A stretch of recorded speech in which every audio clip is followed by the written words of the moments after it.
Dumugong ngayon ang balita galing mismo sa bunganga ng AFP Chief of Staff na may mga retired, hindi lang Chief of Staff, pati si National Security Advisor, General Adjo. Inaamin nila na maraming retired military officers na disgruntled, di na maligaya sa nangyayari sa gobyerno. At very active sila. Academic discussion, sabi ni General Adjo. Nag-uusap-usap ang mga retired. Sabi naman ni General Browner, nagre-recruit, lumalapit sa mga sundalo at hinihikayat ang mga active na sundalo na to do something. So, sabi ni General Browner na never again na magkaroon daw ng kudita. Okay, so akin lang is discussion lang din. Magkukudita ba? Okay, masasagot natin yung tanong na yan by a comparative analysis. Tingnan natin ang nakaraang panahon ni late President Cory Aquino. Daming kudita attempts from 1986 to 1989. Sunod-sunod yan. If I'm not mistaken, I think there were 9 or 10 coup attempts. Pinakamadugo yung December 1989 na sumali po ako. Okay? Pumasok po ako sa serbisyo 1983. Nag-retire 2015. Kaya alam ko yung mga pangyayari, yung mga series of coup attempts panahon ni President Cory Aquino. Kaya, i-cite ko sa inyo, ano yung mga prevailing issues panahon ni Cory? Bakit sunod-sunod ang mga coup attempts? Alam niyo, yung December 1989, panalo na sana ang kudita noon. Nakialam lang ang Amerikano. Pag walang Amerikano, wala na. Talasing na si Cory. Okay, so pag-usapan natin ano yung mga issues noon at tingnan natin ano ang issues din. So, comparison nga, Cory and PBBM administration. Okay, number one issue noon at ngayon, parehas. Question of legitimacy. Yung gobyerno ni Cory Aquino Bahis, tinatanggap ba ng karamihan sundalo ang kanyang legitimacy as president? My answer to that personally is no. Kasi 99% yung members ng AFP noon is loyal kay Marcos. Maraming nagmamahal na sundalo noon kay Marcos Sr. At nung napatalsik si Marcos Sr., maraming nadismaya. Maraming dismayado ako, nalungkot ako bakit umalis ang legitimate president kasi katatapos ang snap election at nanalo si Marcos. Nasabi nila ng daya. Nagkaroon ng recount. Sino pang presidente nung nagkaroon ng recount? Pag manual recount, panalo talaga si Marcos. Kaya, during that time, legitimacy-wise, wala masyado legitimacy yung Cory government. Kaya maraming sumama noon dahil ang isip ng mga sundalo is hindi ito ang tunay na gobyerno. Noon, compare natin ngayon. Is there a question of legitimacy itong gobyerno ni PBBM? Yes, dahil may issue ngayon tungkol sa smart budget. Sino ang nag-aakusa? Nako, retired military officers na IT expert. General Reo, General Sila ngayon So, with that, kalat na yan sa both mainstream and social media. So, ang sundalo ngayon, aware sa ganyan. So, I don't know sa mga active na sundalo kung anong perception nila. Basta ako, as a retired military officer, I'm beginning to doubt, nagdududa na ako sa legitimacy ng PBBM government. Bakit? Hindi nila sinasagot yung aligasyon. Very damaging yung aligasyon ni yung affidavit ni Atty. Glenn Chong. Kung totoo na walang ginawang kasalanan o mali ang kampo ni PBBM, lalo na si First Lady, na siya ang alleged na nakipag-meeting sa Smart Magic many times bago nagkaroon ng eleksyon, dapat sumasagot sila. Itong problema ng admin na ito is tahimik. Wala lang. Kasi kung nagpapaliwanag lang sila at maliwanagan ng tao bayan, punta sila doon sa totoo. The fact na hindi sila nagsasalita, yun po ang failure ng gobyerno. So, ulitin ko, there's a question of legitimacy noon, panahon ni Cory at panahon ngayon ni PBBM.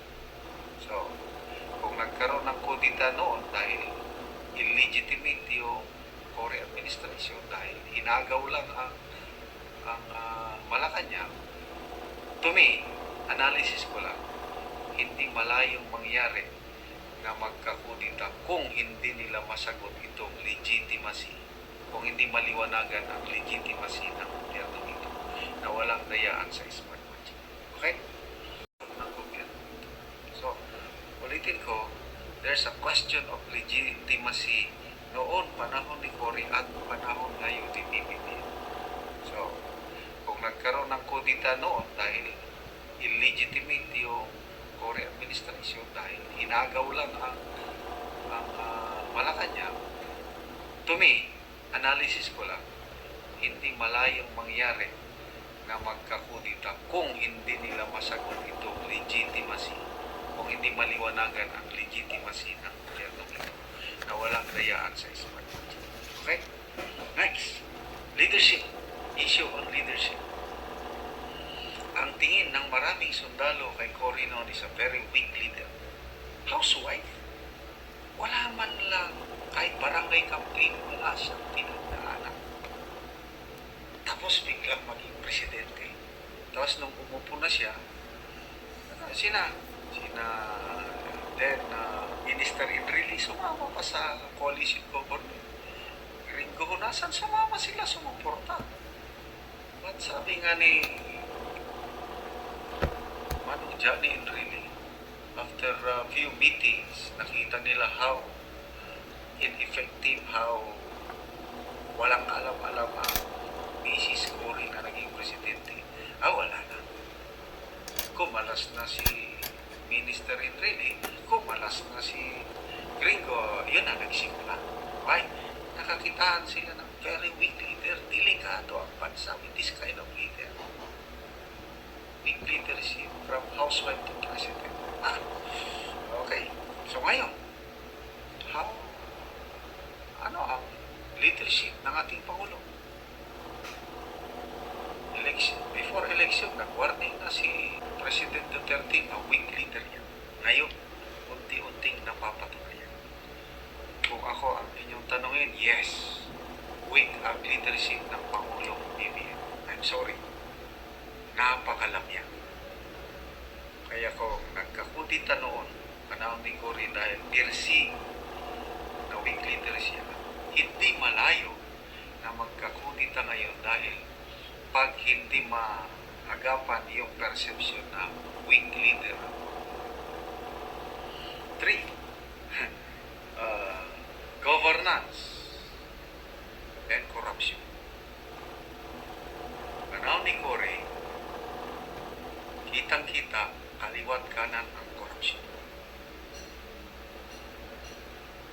So, dahil sa corruption, kumilos na sina Minister Enrile, gringo na sa natibak pa, to save the country from corruption because of yung mahinang leadership, mahinang governance.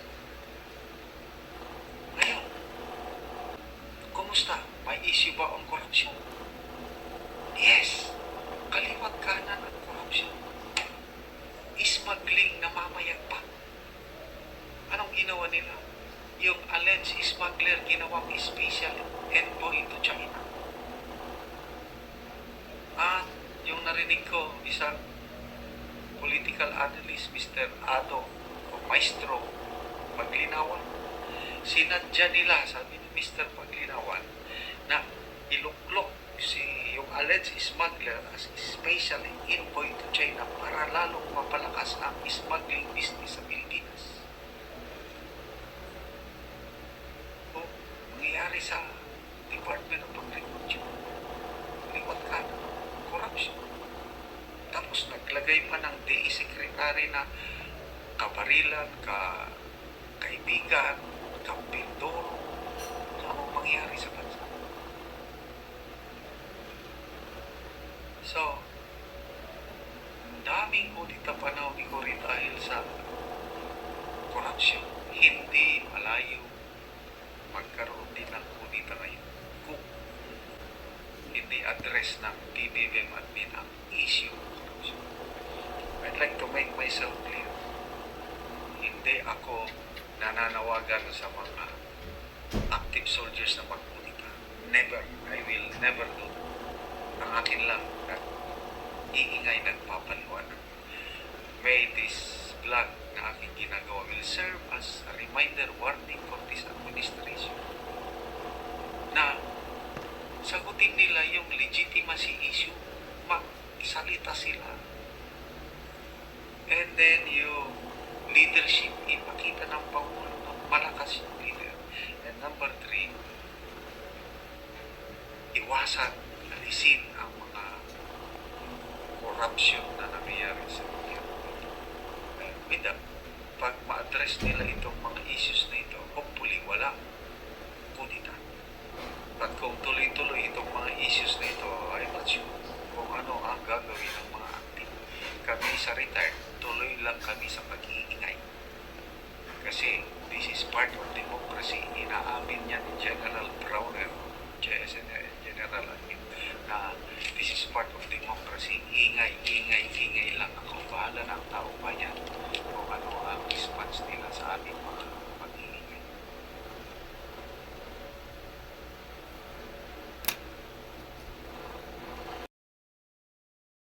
Itong vlog ni General Macanas ay dapat bigyan natin ito ng pansin dahil damay ang buong bayan sa mga issues na nangyayari.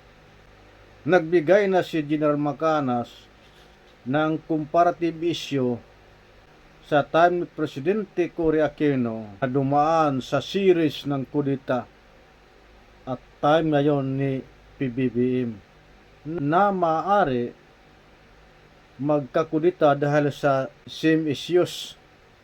Ngunit sa aking pananaw, ang mabigat na issue kung bakit ang mga retired na member ng armed forces ay nag-aaklas na laban sa administration ni President Bongbong Marcos dahil sa injustisya na nangyayari. Ang dating mga sundalo na member ng Philippine Constabulary na compulsory retired na less than 20 years of the active service ay pinutulan ng monthly pension. Masakit ito sa mga kabaro. May mga simpatiyan tulad ko. Ang dati kong tawhan at kasama na pinutulan ng monthly pension ay kinukurot din ang puso ko.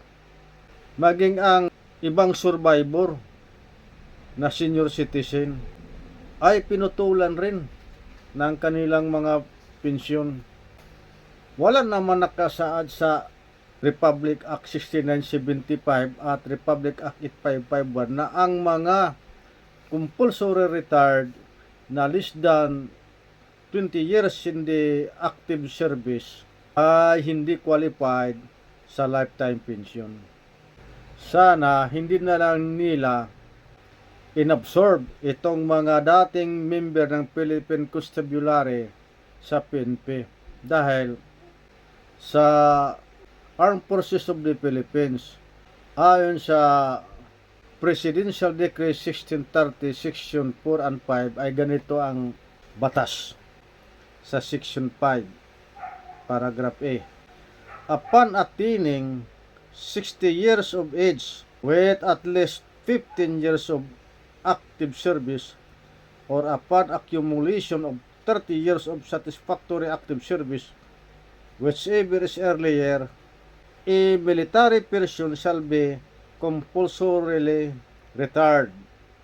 So maliwanag dito sa batas na ito sa Presidential Decrees 1638 na kung naka 15 years ka na sa length of service at nabutan ka na sa 60 years old na compulsory age of retirement ay compulsory retired ka na. Qualified ka sa lifetime pension. Ang batas na ito ay inamindahan ng Republic Act 340 at ganito rin ang nakasulat. Section 1. Retirement from the armed forces under this act is optional or compulsory, and the ages and periods of service for eligibility therefore are fixed as follows. Optional. A. Upon the completion of at least 20 years of continuous satisfactory active service, an officer or enlisted man may at his own request and with the approval of the President be retired from active service. Section 1 Paragraph B. Compulsory. Upon the completion of at least 30 years of continuous satisfactory active service or upon attaining 60 years of age with a minimum of 15 years continuous active service, retirement shall be compulsory. So maliwanag na kung pinabayaan la itong mga dating member ng Philippine Constabulary sa Armed Forces, hindi nila sasapitin ang ganitong inhustisya o kalupit na ginawa sa administration ni Presidente Ferdinand Bongbong Marcos at makaabil ka ng lifetime pension. Kaya nagkakagulo dito ang Philippine National Police dahil sa problema na ito. At hindi man lang binigyan ang mga retired PNP ng pagkakataon na maidepensa ang kanilang sarili bago putulan sila ng monthly pension. Ito si Colonel Redison. Umiiyak at nagpatulong sa PNP at your service dahil isa rin ito sa pinutulan ng pensyon. Kasama po natin si Police Colonel Celia Redison, retired. Celia Redison, ating PNP, retired siya. At meron siyang panawagan yata, sir, ano? Kausapin natin si Ma'am Colonel Celia Redison. Ma'am Celia, magandang hapon po. Magandang hapon po, sir. Yes, ma'am. Hapon din sa lahat ng mga nanonood. Kayo po ay retired na po. Ano po? Kayo po ay retired ng police. Ano po? Bakit po kayo nandito ngayon, ma'am, sa ating programa, ma'am? Ano pong panawagan po ninyo, ma'am? Narito po ako ngayon. Nananawagan po ako na sana iset aside na po yung pag-tag and hold order ng PRBS sa aming monthly pension na aming nare-receive. Teka muna, ma'am. Linawin natin, ma'am. So kayo po ay may pension na natatanggap na po at ito po ay natigil ng pag-release po sa inyo ng pension. Tama po ba? Opo, natigil po Kailan siya. po natigil ang inyong pension, ma'am? March 2023 po at saka itong April 2023. So 2 buwan nang natigil ang inyong pension. Opo. Ma'am, magkano po ang inyong last na natanggap na pension, ma'am? 48,000 po, sir. Oh, laki sir ha, laki ma'am. By the way ma'am, kung hindi kayo sinasabi ng batas daw, di umano na hindi kayo qualified doon sa pensyon, ano po ang sabi ng PNP, PRBS sa inyo? Anong gagawin niyo doon sa natanggap po ninyo kung hindi kayo qualified doon? Ay, siyempre po, gagawa din, kaya nga po ako lumapit po ako sa aming abogado at kami po ay nag-appeal dahil nakita ko po dun sa batas ng RA 6975 at 8551 po na wala pong section of provision na nagsasabi na ang mga compulsorily retired ay na hindi naka-reach ng 20 years of service ay hindi makakatanggap ng life pension, na life gratuity. Wala pong batas na nagsasabing ganun. Ang batas po ng 6975 ay specifically nagsasabi lang po ng compulsory retirement at age 56, ngayong bago. Pero yung previous po, yung 6975 ay age 60 po na inamen nga ng 8551. Silent po yung batas ng 6975 as to length of service. Kasi ang alam ko po sir, dalawang klase ang retirement na in-offer ng 6975. Sa 6975 po, na section 39, sinabi po, compulsory retirement based on age, optional based on length of service, which is at least 20 years of service. Pag sinabi pa nga at least, hindi nga mandatory yan sir eh. Pag sinabi shall, mandatory yun sir. Kasi at least eh, kung pwedeng at least kang mag 20 years of service, optional. Hindi naman po kami nag-optional. Compulsory rin, ni-retire po kami. At tumanggap Hindi po na po namin kayo yung ng kasalanan. Tumanggap kayo ng 17 At tumanggap taon ako, na 17 pension years at po ako biglang tumatanggap. at Tapos biglang biglang natigil. mapuputol. 2 buwan na kayong hindi nakakatanggap ng pension. At yun nga, sir, hindi lang si Ma'am Celia ang nakakaranas ng ganito. Mukhang marami nating pensioner, Hindi na po kami makatulog, hindi na kami wala na kaming pambayad sa aming mga utang, sa mga bills namin, Lalo sa maintenance maintenance. No? namin. Lalo sa maintenance. Ma'am, may panawagan po kayo, ma'am, sa Sleepless PNP, nights ma'am. na kami, hindi na kami makatulog, hindi na kami makakain. Nagkakasakit na nga kami, nagkaroon na nga ako ng high blood eh. Ano pong may tutulong namin sa inyo, ma'am? Gusto ko po, sir, na kasi nga gusto ko nga iparisig kay Chief MP itong aming appeal direct. Eh, kailangan daw duman nga sa PCRG muna. Eh, wala nga si Chief MP kanina. Gusto ko sana ipag-audience sa kanya para malaman niya yung aming hinaing. Kasi hindi lang ako ang may hinaing na ito, kundi ang buong kapulisan na kaparis ko naging compulsory retired. Na hindi tumatanggap ng pension, may mga taga Cebu, Iloilo siguro, Mindanao. Ma'am, Kaya advice, nanawagan ma'am. din ako sa inyo na lumabas kayo. Pumunta kayo dito. Pumunta tayo sa ating ama ng pating pulisya na si Police General Akorda, ma'am. Benjamin Acorda Jr. na pakinggan niya yung aming hinaing. Ma'am Celia, ganito ma'am, consider na meron kayong, may ground naman kayo para mag-apela, ng inyong, ito pagpigil po sa inyong pensyon. Abay, matutulungan po namin kayong maisumiti kagad inyong appeal, ipareceive nyo sa PRBS natin, ang PNP, itong kopya po ng inyong, Ito po yung letter appeal ng namin, inyong sir. letter of appeal at maging sa tanggapan po ng ating Chief PNP at sa PICAD, papareceive natin itong inyong appeal para malaman natin kung ano ang tugon at kasagutan ng PRBS dito po sa nangyaring pagpigil po sa You had only accumulated 18 years, 2 months, and 14 days of active service. So, you have rendered less than 20 years. Pursuant to the above-mentioned COA audit observation memorandum, you are not entitled to life pension but only retirement gratuity only, not pension benefits. At the offshoot thereof, the pension benefits previously credited under your account is considered overpayment. may overpayment po. Overpayment daw ito, sir. Considered overpayment daw yung pension ko na na-receive. In the above service regrets, we inform you that your pension account will be placed on tag and hold status and will be subsequently deleted unless a directive or circular from higher authorities direct the service Ayun. for the lifting. Madidilit sila, sir, sa list ng pensioners, sa listing. When hold doon na ako Lifting magsisimula. of design. Relatively, you are, ito pa pinakamasangklap. You are henceforth, sabi na, bound to return to the PNP the amount of overpaid pensions which will Ma'am Celia, pinababalik po sa inyo, ano? Yes. Ang Yes, overpayment, no? expect a demand letter that will be given So, to you nakatanggap sila ng for the demand said letter. overpayment. Oh. Ma'am Celia, no? Ganito na lang po, Ma'am Celia, no? Tutulungan po kayo ng Police at your Service na may-submit po ninyo itong inyong appeal sa PRBS, maging kay PNP at sa PICADIAN. No, Ma'am Celia?